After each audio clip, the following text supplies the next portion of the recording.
How do you keep the culture breathing when the world outside keeps changing? That question haunted me as I traveled from locker rooms to boardrooms, from design labs to military bases. I'd seen teams create magic and then lose it. I'd seen companies reach greatness and then fracture. And I realized something simple but profound. Culture doesn't end when you achieve success. That's when it begins its hardest test.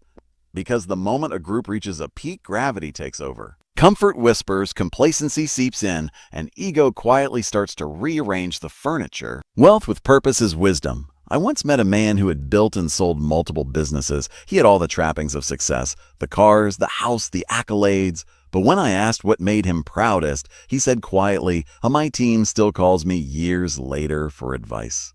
That's legacy. It's not measured in numbers, but in influence. In the lives you shape, the habits you instill, the courage you awaken in others. That's the true compounding effect. When your values keep growing long after you're gone. Great cultures understand this inherently. They build not just for now, but for next. They train their people to become leaders. They teach what they know. They share wisdom freely. Because when you teach, you reinforce. When you mentor, you multiply. That's how culture and wealth sustains itself, through transfer, not hoarding.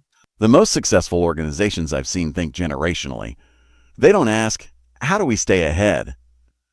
They ask, how do we keep growing leaders who will outgrow us? That humility, that forward-thinking mindset is what keeps them alive. The greatest leaders don't create followers, they create other leaders, they build systems that outlast them. It reminds me of a phrase I heard in a rural farming community. We plant trees whose shade we'll never sit under. That's purpose in its purest form. That's culture at its highest level.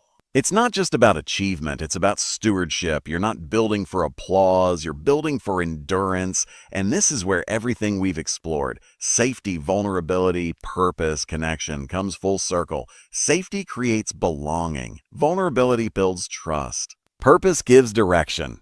Connection fuels creativity. And together they form a living code. A code that says, we grow stronger by growing together. The same code applies to financial freedom. The people who build lasting wealth understand that it's not about money, it's about meaning. They don't see wealth as possession, they see it as participation. Every dollar they earn is energy, a vote for the kind of world they want to live in. They invest not just in assets, but in alignment. They know that real prosperity isn't about having more, it's about needing less and giving more. One of the most inspiring moments I ever witnessed came at a small company retreat. The founder stood before her team after a